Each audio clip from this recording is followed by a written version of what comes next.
खुलुमबाय दिनैनि BL चेनेलनि रादाबखौ फरायदों आं श्रीजित बसुमतारीया दिनैनि गाहाय रादाबाव दङ BPFनि गा 3 बोसोरारि जथुमानि लाहार फाहारा 80 जौखोन्दो बांसिन दावगाबाय गोमानाय उन्दै फरायसानि बिमा बिफाया फिसाज्लाखौ कामरुपनि बख'आव सिनायथि मोननायनि दाबि दिखांदों आरो चिरां ICDSआ फरायसाफोरनो सोलोंथाइनि मुवा बेसाद रानदों दानिया फैदो दिनैनि आबुं रादाबाव बड'लेण्ड पिपुल्स फ्रन्ट BPFनि 33 बोसोरारि जुथुमाखौ क'क्राझार सहरनि गौरां दैसाजों नांजाबनाय बड'फा कालचारेल कमप्लेक्सआव सोलिफु दाननि 13 आरो 14 अक्ट'खालि साननैनि हाबाफारिजों गाजा गोमजायै आरो गाब गोनाङै खुंफुंनो साखाफारा जादों बै साननैनि जुथुमाखौ मेहेर गोनाङै खुंफुंनायनि थाखाय गासै बिथिङाव खामानि मावनायनि बागै क'क्राझार जिल्ला BPFनि आफादगिरि थामहिनबा BTCनि बारग' मावफुं सोद्रोमा देरहासात बसुमतारीया खौरां बिजोङाव फोरमायनाय बायदियैब्ला साननैनि हाबाफारिखौ गाब गोनाङै खुंफुंगोननि थाखाय मावनो गोनां गासै खामानिफोरखौ मावफुंजोबनो हानायनि लामायाव दंसै बिनिनो गाहाय सायनासालियाव खेबसेयैनो 6000 थान्दै एबा सुबुंफोर जिरायनो हानाय गाहाय सायनासालिजों लोगोसे गुबुन सायनासालिफोरनि लुफुंनाय खामानिया 80 जौखोन्दो सिगांबाय गुबुन ओनसोलफोरनिफ्राय BPFनि मावथिफारिया थान्दै मिरु आइजो गांखं लाइमोन गांखं आरो BSUनि गासै मावथिफारिया एबा 4000 सिमहालागै थान्दैफोरा बे जुथुमायाव बाहागो लानानै हानजानि बायदि बिथिं एबा आयदानि सायाव सावरायनाय जागोन होननानैबो बसुमतारीया फोरमायो दानिया फैदो बिनिनो मोनसे भिजुअल रिपर्ट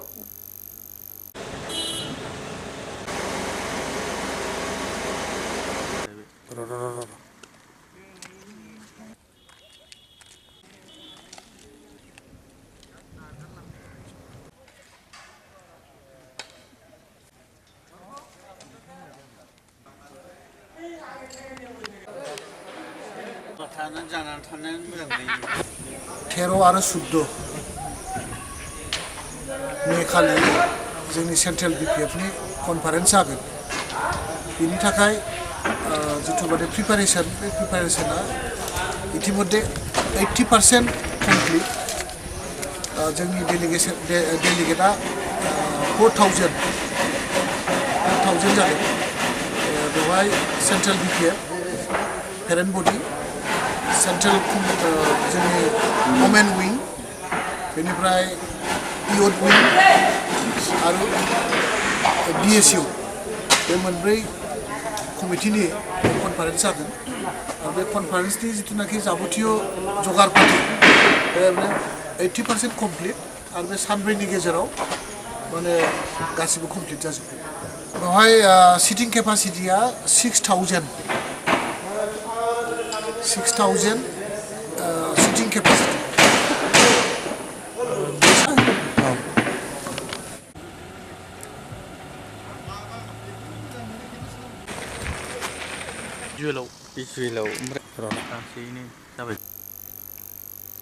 मख'जाथावदि गिबि सानखालि एबा 13 मे अक्ट'खालि फुंबिलि 9 रिंगायाव मिरु मावफारिया आफादनि सोद्रोमा आरो थान्दैफोरनि मुं थिसननायजों जागायजेननायनि उनाव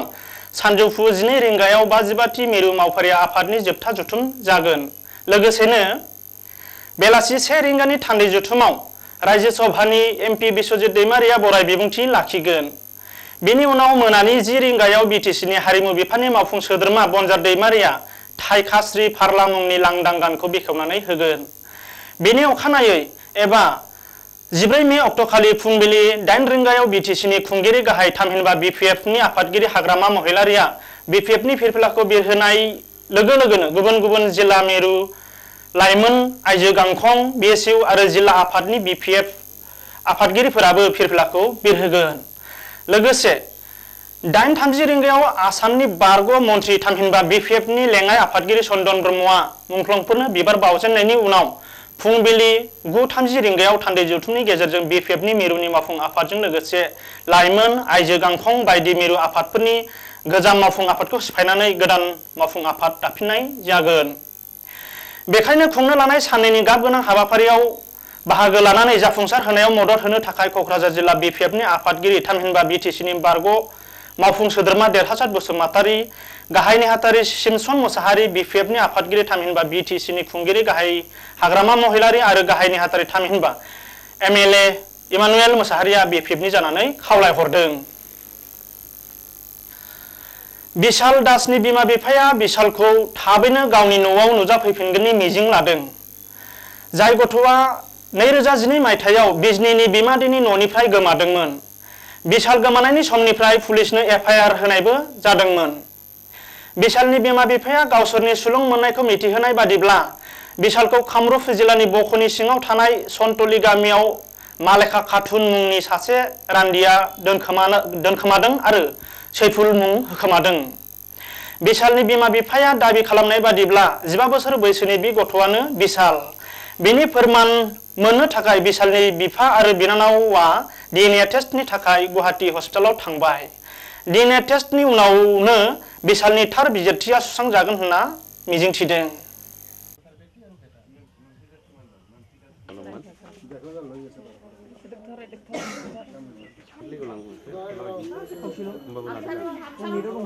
नाम কি আছিল? বিশাল দাস।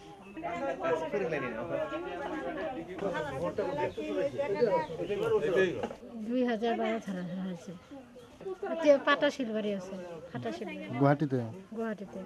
মা বলছে। মা করে বলছে? হ্যাঁ, ডিমান্ড করতেছে। ওই যে খালেমা খাতুন ডিমান্ড করছে। কি কয় ও খালেমা খাতুন? ওই আমার ছেলে এটা। তার বাবা কার মাক দেখা পায়, এটু হয় মোর বাবা, এটু হয় মোর মা। লরা? তারে লরা। আমি জানো আমার লরার লগত ঘুরি বেড়াইছে, আমার ঘরতে থাকিছে, আমি জানো বিশাল তারে লরা।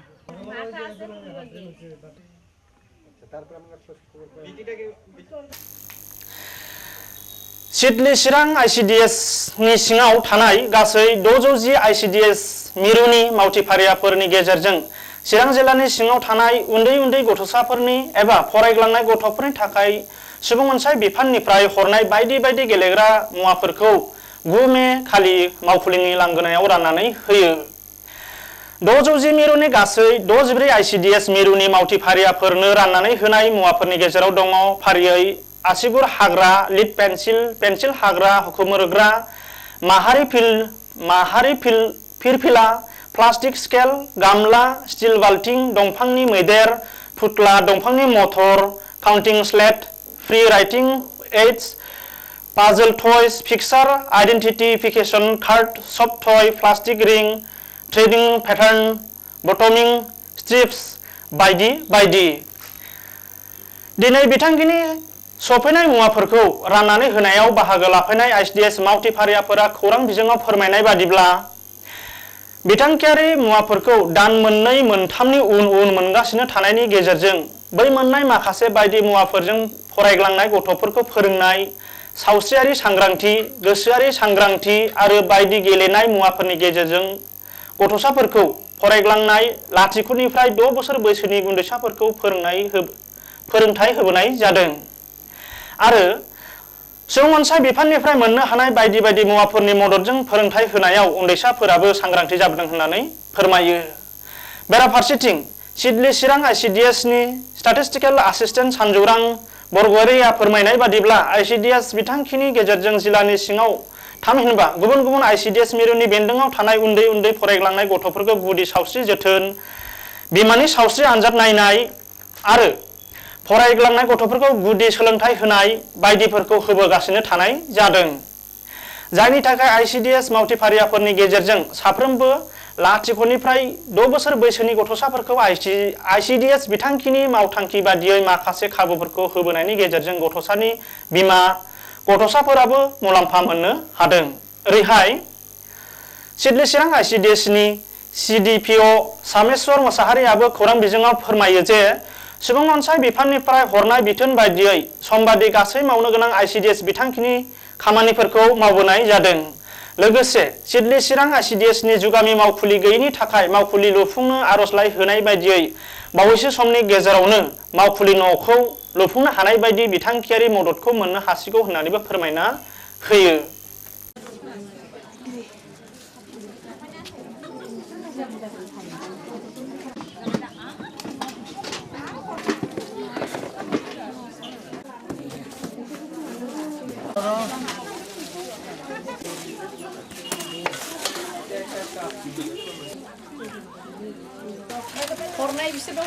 क्लासाव बेखौ बाहायनांगोन। आच्छा गेलेग्रा हरदों बेखौ गेलेनायाव देखायनांसिगोन दाथ' जों मास मोननैजों मोनथामजों बिदिनो मोनबाय थायो दाथ' फोरोंनाय हिसाबै गथ'फ्रा सोंनायफोरखौ खिथानो हायो जोंनि बिटिसिनि अन्तर्गत जेनाखि सिडली चिरां आइसिएस प्रजेक्ट दा बेयाव जोंहा निजा बबेया अफिस जों मोननाय जायाखै आं दा बर्थमान जोंनाव सिडली चिरां आइसिएस प्रजेक्टआव 610टा अंगनवाड़ी सेन्टार दङ 579 जाहैबाय फुल अंगनवाड़ी सेन्टार 31 जाहैबाय मिनि अंगनवाड़ी सेन्टार जिहेतुके सिडली चिरां आइसिएस प्रजेक्टआ मेलेरिया भुक्तभोगि जायगा बेनिखायनो जोङो मेडिकेलजों लोब्बा लानानै जोङो मोनफ्रोमबो माने सार्केलफ्राव सुपारभाइजार जोंनि आशा कर्मिफोर जोंनि अंगनवाड़ी कर्मिफोर एएनएमफोर ज' जानानै बे रोखोम माने खामानि मावगासिनो दं आरोखि थांनाय 8 मे अक्ट'खालि दतमा दख'रा ब्रह्म धोरोम आफादनि दैदेननायाव 78थि श्रीमद परमहंस कालीचरण ब्रह्मनि रुंसारि सान फालिनाय जायो सानसेनि हाबाफारिजों खुंनाय बे रुंसारि साननि बायदियै फुंनि 10 रिंगायाव ब्रह्म धोरोम बायदियै हुम जयग होनाय जायो हुम जयगखौ दैदेनदोंमोन दुलाराय ब्रह्म धोरोम आफादनि लेङाइ आफादगिरि बुद्धदेब नार्जारिया गुरुदेवनि मुसुखायाव बिबार बावनाय हाबाफारियाव क'क्राझार जिल्ला ब्रह्म धोरोम आफादनि बारग' आफादगिरि मुस्रि दुर्गामोहन ब्रह्मआ बिबार बावजेनदोंमोन सावरायमेल जथुम आफादखौ आफादगिरि महरै दैदेनदोंमोन धरणी ब्रह्मआ